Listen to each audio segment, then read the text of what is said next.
கிறிஸ்துவுக்குள் மிக அன்பானவர்களே, தினம் ஒரு தூதன் மொழியாக உங்களை சந்தித்து இயேசு கிறிஸ்துவின் நாமத்தினாலே உங்கள் யாவரையும் வாழ்த்துகிறேன். இந்த நாளிலே சங்கீதங்களின் புஸ்தகம் 105 40வது வசனம், கேட்டார்கள், அவர் காடைகளை வரப்பண்ணினார், வான அப்பத்தினாலும் அவர்களை திருப்தியாக்கினார்.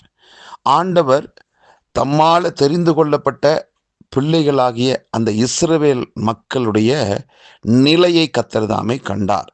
அவர்கள் எகிப்து தேசத்திலே அடிமைகளாக இருந்து ஒவ்வொரு நாளும் மிக மிக கஷ்டப்பட்டார்கள். ஒருவேளை சாப்பாட்டுக்கும் அவர்கள் கஷ்டப்பட்டிருப்பார்கள்.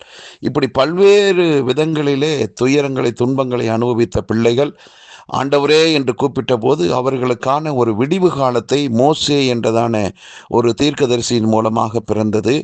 பிற்பாடு அவர்கள் கானானை நோக்கி பயணப்பட்டு வரும்போது அவர்களுக்கு சாப்பிடுவதற்கு நல்ல உணவு தேவை என்பதற்காக அதுவரைக்கும் அடிமைத்தனத்தில் இருந்த அவர்களுக்கு கிடைத்த உணவை கொடுக்காம வானத்திலிருந்து ஆண்டவர் அவர்களுக்கு மன்னா என்றதான உணவை அனுதினமும் கொடுத்தார்.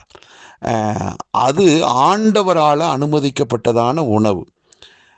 இரண்டாவது, இது போக போக அவர்களுக்கு சாப்பிட்டு போர் அடிச்சிருச்சு. குறிப்பிட்ட நாளில் எங்களுக்கு இறைச்சி வேணும் என்று அவர்கள் கேட்டார்கள். அவர்களுக்கு தேவையான இறைச்சியை, அதாவது காடையை ஆண்டவர் கணக்கு வழக்கு இல்லாமல் கொடுத்தார். அவர்கள் நிறைய பேர், எல்லாருமே திருப்தியாக சாப்பிட்டார்கள் பல நாட்களாக. அன்பானவர்களே, இந்த வசனம் என்ன நமக்கு கற்றுக் கொடுக்கிறது என்றால், அவங்க கேட்ட அந்த இறைச்சியை கர்த்தர் வரப்பண்ணினார், கொடுத்தார். அதை சாப்பிட்ட ஒரு சிலர் இறந்தும் போனார்கள், அது வேறு பக்கம். ஆனால் அதை காட்டில் ரொம்ப முக்கியமானது என்னன்னா, அவர் வானத்திலிருந்து கொடுத்த அந்த மன்னாவை சாப்பிட்டாங்க. அதில் தான் அவங்க திருப்தி அடைந்தாங்க.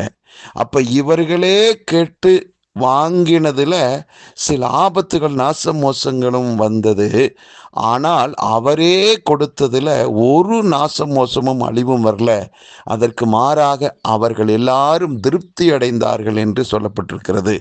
அன்பானவர்களே, இன்றைக்கும் உங்களுடைய காத்திருத்தல், உங்களுடைய எதிர்பார்ப்புகளில் நிறைய இருக்கு.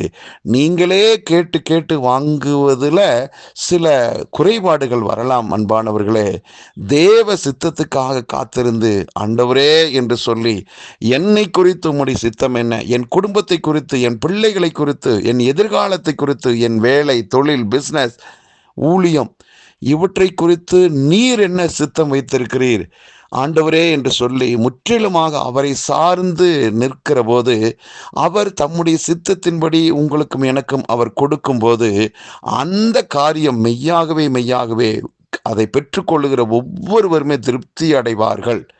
மோசம் போகவே மாட்டார்கள், நஷ்டமடையவே மாட்டார்கள். ஆகவே உங்களுக்கு 2 விதமான ஆப்ஷனை ஆண்டவர் இந்த பூமியில் வச்சிருக்கிறார். நீங்களே கேட்டுக்கலாம், இல்லை தேவன் கொடுக்கிறதை சந்தோஷமாக ஏற்றுக்கொள்ளலாம். ஆகவே இன்றைக்கு ஒரு முடிவு பண்ணுவோம். ஆண்டவர் எனக்கு கொடுப்பது எல்லாம் நன்மைக்கு ஏதுவாய்த்தான் கொடுப்பார். அவர் வழிநடத்துதல் எப்பொழுதும் ஆசீர்வாதமாகவே இருக்கும், மகிழ்ச்சியாகவே, சமாதானம் நிறைந்ததாகவே இருக்கும் என்று சொல்லி அவர் சித்தத்துக்கு இந்த நாளிலே நம்முடைய வாழ்வை அர்ப்பணிக்கலாம். நாம் நிச்சயமாக அந்த வாழ்க்கையிலே நாம் திருப்தி அடைவோம். ஜெபம் பண்ணலாம். நல்ல பிதாவே, இந்த நல்ல நாளுக்காக நன்றி. எங்கள் வாழ்விலே நாங்கள் விரும்பி கேட்கிறதை நீர் கொடுப்பீர். ஆனாலும் ஆண்டவரே, அதில் சில குறைபாடுகள் வரலாம் அப்பா. ஆனால் உங்க சித்தத்தின்படி நாங்கள் பெற்றுக்கொள்கிற ஒவ்வொரு விஷயத்திலுமே நாங்கள் திருப்தி அடைவோம், சந்தோஷம் அடைவோம், ஆறுதல் அடைவோம், பலன் அடைவோம். நன்மைக்கு ஏதுவாகவே அது நடக்கும். ஆகவே இந்த நல்ல நாளிலே உம்முடைய சித்தத்திற்கு எங்கள் வாழ்க்கையை தருகிறோம். கர்த்தர் இந்த நாளிலும் எங்களை திருப்திகரமாக நடத்தி வெற்றியின் பாதையிலே அழைத்து செல்வதற்காக நன்றி. இது கேட்டுக்கொண்டிருக்கிற எல்லாருடைய வாழ்விலும் வெற்றியின் பயணம் தொடரட்டும், சுகமாய் வாழ்வார்களாக. இயேசு கிறிஸ்துவின் நாமத்தை ஜெபிக்கிற நல்ல பிதாவே, ஆமென், ஆமென்.